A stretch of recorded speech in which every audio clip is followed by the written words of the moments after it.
Marcus Julius Agrippa Herodes II. My, what a name. And what a man to bear the name. You want something, I can tell. Not really. I have a suggestion to make, that's all. Your suggestions are like commands. What is your command, my queen? No, truly, just a suggestion. I thought it would be nice if we made a courtesy visit to the new Governor Festus. If you will go with me, it is a good suggestion, Your Royal Highness. I'll go along, Your Royal Majesty, but it will cost you. How much? It'll cost you 3 new gowns. Well, that's not too high a price. We've been here a long time, Governor, and you've been a wonderful host. Yes, we've had a marvelous time. But we do think it's about time we went home. It's been awfully nice having you, Your Majesties. I'm wondering about something, though. Yes? You are an expert on the beliefs and superstitions of the Israelites, I believe. I need advice. Well, tell me about it. I'll see if I can't help you. When I became governor, I found that Felix had left a certain man in prison. When I went to Jerusalem, the chief priests and elders of the Israelites told me about this prisoner, asking me to send him to them for trial. Now, this I could not do, as it is against Roman policy. So the accusers came here.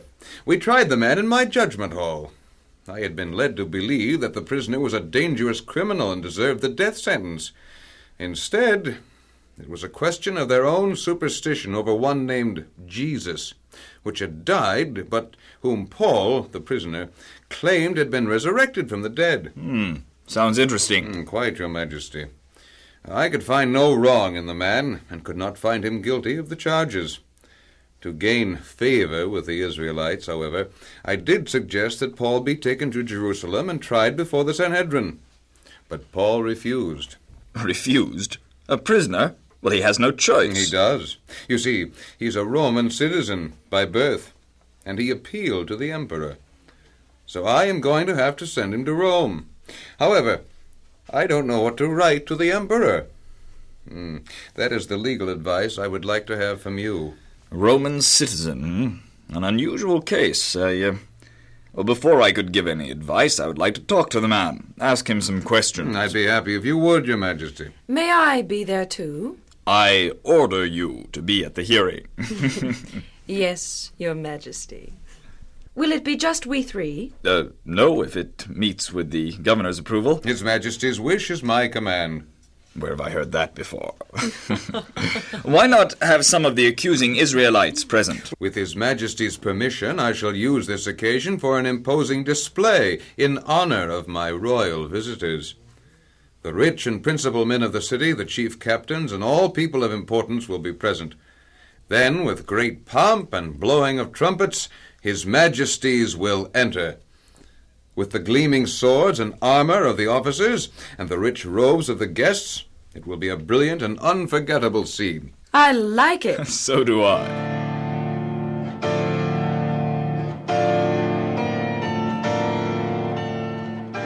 The guests arrived at the judgment hall. Great men, wealthy men of renown and importance, army officers with their armor and swords gleaming. It was a grand, imposing scene. The trumpets sounded, and the imperial couple entered, acknowledged the approval of the guests, and took their place in the seats of honor. Then Paul, chained to his soldier guard, was brought in.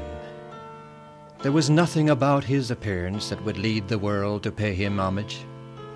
Yet in this aged man, apparently without friends or wealth or position, and held a prisoner, all heaven was interested. Angels were his attendants.